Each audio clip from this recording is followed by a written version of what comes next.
Rome, rising from the 7 hills, across space and time. The law that tames chaos. Rome dreamt of eternity, and while the empire falls, the eternal city stands, unconquerable, in its ruins.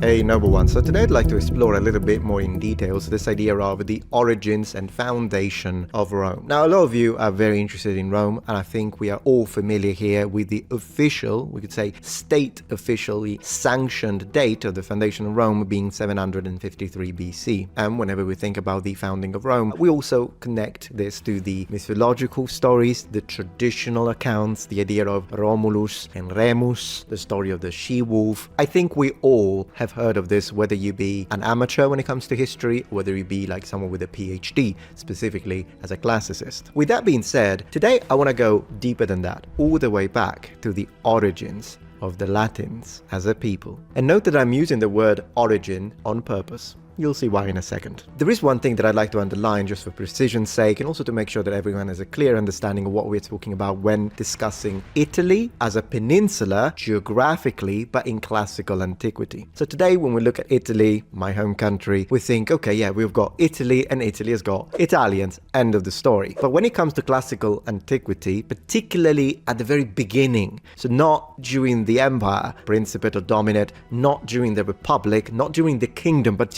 really the early time. So if we go all the way back to 1300 BC. Now, the Latins as a people come into the picture, would enter the theatre, we could say, around 1300 years before Christ. At least when it comes to that specific area, which we call Latium, so the region where Rome will be built. The center of the world from a classical perspective. But there were many other people that were inhabiting Italy at that time, and please keep in mind that I'm using the word Italy geographically, not of course as a modern country in a contemporary perspective. And this connects well to the idea of Italic populations. You probably heard this term. And what's interesting is that when we say Italic population, that doesn't mean all the different populations that were living in the Italian peninsula. Oh no. The Latins were not Italic. The Greeks that were living there were not necessarily Italic. There were quite a few Celtic populations that were living particularly in the northern sections of Italy. So when you say Celtic, you don't just mean the Gauls. There were plenty of Celts in northern Italy too. Sabines or Osci would be Italian people. Then you have the Etruscans. Lots of different populations and people were living in Italy. Now there are two terms that classical writers tell us, both Greek and Latin by the way, when it comes to how to define the very early settlers that will be the beginning of the Roman people.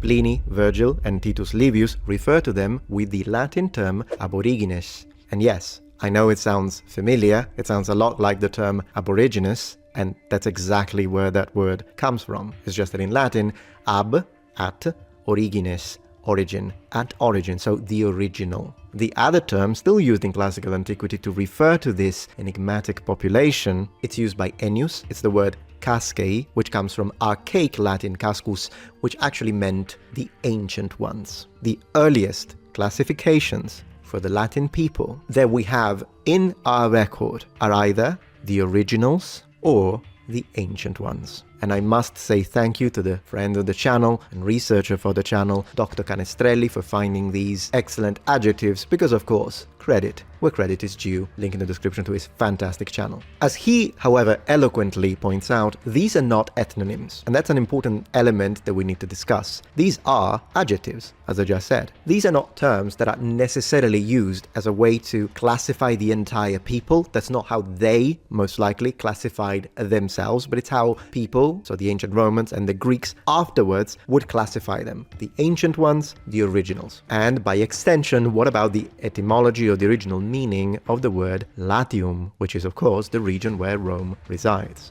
Well, the region is the most interesting one, so let's begin with the people. When we look at the origins of these words, we have to always distinguish between the mythological approach and then the archaeological approach based on, of course, the evaluation of the material evidence and then linguistic documented evidence. We are told that these people are named after one of their kings, King Latinus, and that this name was given to them as a way to honor them by Aeneas himself. And therefore, the sort of mythological description that the Romans used when it comes to these early people that founded their entire civilization, if you will, is that they were a mix. The Latins were a mix of these original ancient ones that were descending into the valley and the people that were running away from Troy, right? Because that's also part of the myth. Then they mix together, they become the Latins. A mixture between the Aborigines, the originals, and the Trojans that are fleeing Troy. An interesting side note to this is that when these ancient ones reach Latium, they don't find it empty. There are some people that already resided there, and according to the sources, they will be the Siculi. Yeah, the same people that will settle in Sicily. I kind of liked that one myself. Now, how much of this is myth, how much of this is real, very difficult to say, but what we can say are the two, in fact, three possible interpretations of the term Latium, the region. So what does Latium mean? Is it just connected to the people, so they are the Latinian, they live in Latium? No, it's deeper than that. We are not 100% sure, but there are, as I say, three interpretations. The first one, which is my favorite, is the mythological one. It's the one that the Romans tell us about. Varro and Ovidius tell us that the term Latium comes from the Latin lateo, which means to be hidden. And you may think, well, why hidden? Why is this region of Rome, why is it hidden? And the connection has to do with Roman religion. So the idea is you have the god Saturnus, but he is trying to escape Jupiter. He's running away from the father of the gods, and he finds this region in Latium where he hides. And that would be the mythological, if you will, description of why Latium would mean the hidden place. And this could also be connected to the idea that early inhabitants were still living in caves, or could we say hiding. Very difficult for us to know, but of course this would have been closer to the Romans at least than they are to us. So, it's always interesting to keep an open mind, if you will. Another interpretation for that could be geographic, in the sense that indeed you've got these valleys and they are surrounded by mountains, and so these mountains could be hiding the spot. I love this one, however, there are a few other interpretations. Interpretation number 2 is that the word Latium comes from this Latin term. Here we go. So as you can see, we've got two to choose from, and it's this one, latus. So in phonemic vowel length, the one with the long R, which can be translated as extensive, spacious, broad, even wide. So the idea being that because we have so many valleys and plains, then Latium would be the expanse, the spacious place, the broad region, as opposed to latus with the short A, which just means side or flank. Make sure you don't confuse it. We also have another word that we might work with, and it's the word latium. But you'll notice that if I write it here, we don't get anything. And the reason why we don't get anything is because this is not Latin, it's Proto-Latin. It's even more ancient. And what it could have meant is something that I would call, in classical Latin, palus, which means a swamp, marsh, or in general, the marshes of marshland. So the people that propose this interpretation say, no, it actually means the swampland. So the people that were living in the marshes, if you will. Not to be confused with palus, which instead is just a pole. So we always have to be, or a fence, we always have to be kind of careful with phonemic vowel length when using classical Latin. If you ever need it in case you go into a time machine and whatnot. Now, I'll be honest with you. Of all these interpretations, my favorite is the one with a god.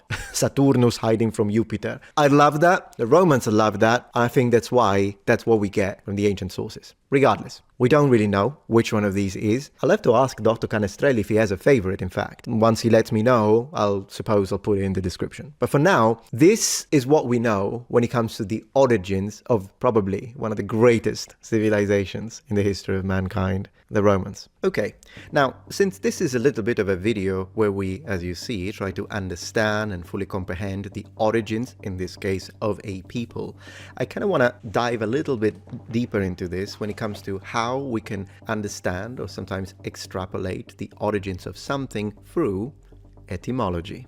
Etymology, of course, is the study of the origins of words and the way in which their meanings have changed throughout history.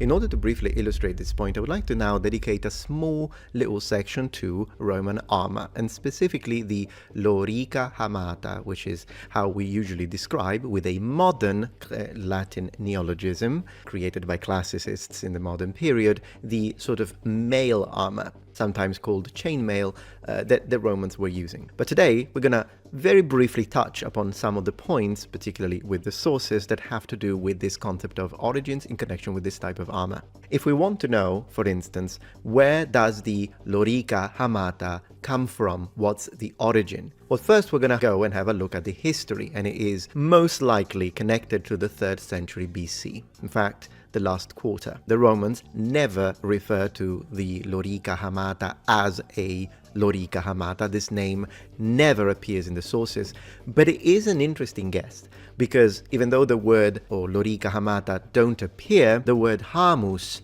does, and it's what the classicists used in order to come up with this name. The word hamus in Latin is translated as hook, maybe even spike, but in this case we're going to look at translation number 1. A hamus is a hook in the sense of something you use for fishing, right? And that's interesting because at the end of the day, particularly when we look at the single rings that constitute, in their multiplicity, a lorica hamata, well, they are kind of like hooks that then are connected with a rivet, oftentimes when it's fully riveted, and sometimes it's half riveted, half solid. The Romans absolutely used the word hamus to describe the component of this armor, so the single rings. Another word that the Romans do use absolutely in the sources to describe what this type of armor is made of is the word catena, for plural catenae, which means literally chain. So even though they didn't call it chainmail, of course, and we never find the word lorica catena, so that doesn't happen, but they do refer to the strips of many rings as catenae, specifically in the context of the description of this armor. And the descriptive aspect of it is really what I wanted to focus on now. The Romans do mention this type of armor, and so do the Greeks, but oftentimes they don't give it a name. They just give us descriptions. They tell us, and they were when the soldiers, for example, of Pompeii were wearing this sort of armor, which was made of many chains, or iron, for instance. Or sometimes they tell us it's made of a multiplicity of hooks. They describe it. So what would they call it? In my opinion, we have two options here. We have the speculative option, and then we have the one based on the actual sources, which, in my opinion, also tells us a lot about the origins of this armor.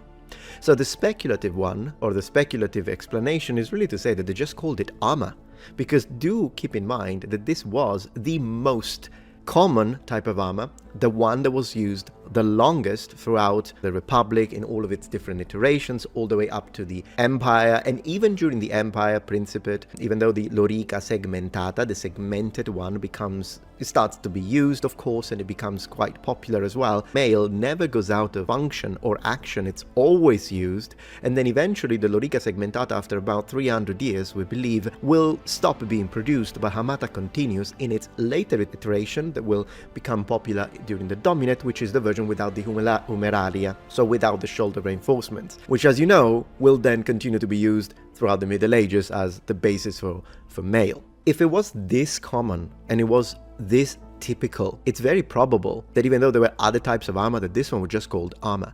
And in fact, it is mentioned as thorax. Let me show you. Here it is, thorax. This is a word that we know for a fact was used to refer to it, which just means cuirass. It also means upper body, but cuirass, breastplate, pretty much armor, and they do use it. And last but not least, I want to mention Varro, because he's the one that actually gives it a name in the sources. Once again, I'll give you all of the sources, all of the links on a dedicated video, put everything together.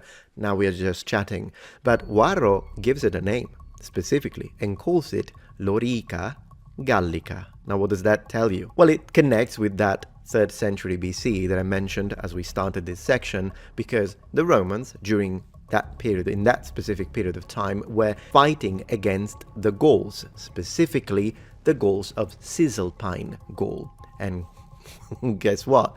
The type of armor that the Gauls were using was indeed mail. It's just that not every Gaul could wear a male shirt because it was too expensive, so only their leaders, their nobles, could wear these. It is very likely that they called it Gallica because they copied the enemy's models from the Gauls, and then the difference is that having a strong economic backbone during the Republic, and then of course during the Empire, they took it and gave it to every single soldier, which really made the difference. So this was just to kind of open up with a little bit of a interesting discussion as to how you can deep dive, look at words, look at how certain items of equipment are called, jump into etymology, and perhaps figure out or have a strong indicator as to the, in fact, origins of the thing itself, or as was the main topic of this video, the people. If the origins of armor and all the different types in connection with their words and their meanings, and maybe with a lot of sources, is something that you're interested in, do let me know in the comments below, because I will make a dedicated video. If you're enjoying this video so far, please take a moment to check out my Patreon page. With as little as a $5 support, you can help us ensure that we can continue to produce high quality and high researched content. And at the same time, you get access to polls, extra videos, unlisted streams, and much more. Thank you so much. Now, since today we are talking a lot about the origins of all sorts of things, let me tell you a little bit about the origins and in connection with the word of the weapon called Gladius, in connection also with its words.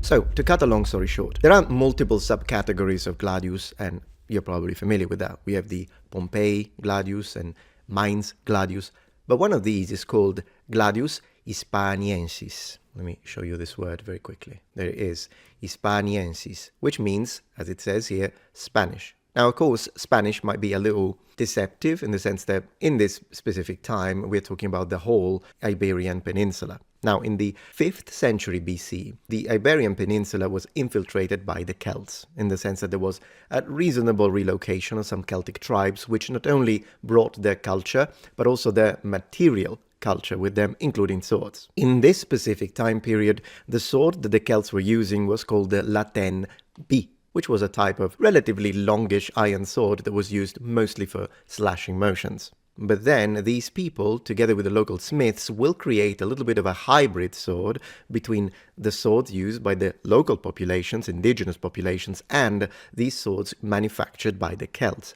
And this connection will create the so-called Gladius Hispaniensis, which was a mixture between stabbing swords and slashing swords, kind of taking the best of both worlds, if you will. And the Romans, once again, give it its name because of its place of origin, even though, as you can see, the origins are a lot deeper than just saying, well, it's a sword that was made in Spain. You guessed it right. If you're interested in a dedicated video, let me know. But for now, I think that's what I wanted to discuss today. And if you appreciated this video, please let me know in the comments below. And remember, thumbs up. And if you're yet not a member of this community, become a noble one. Subscribe to my channel for more content from the Metatron. And remember, the Metatron has spread his wings.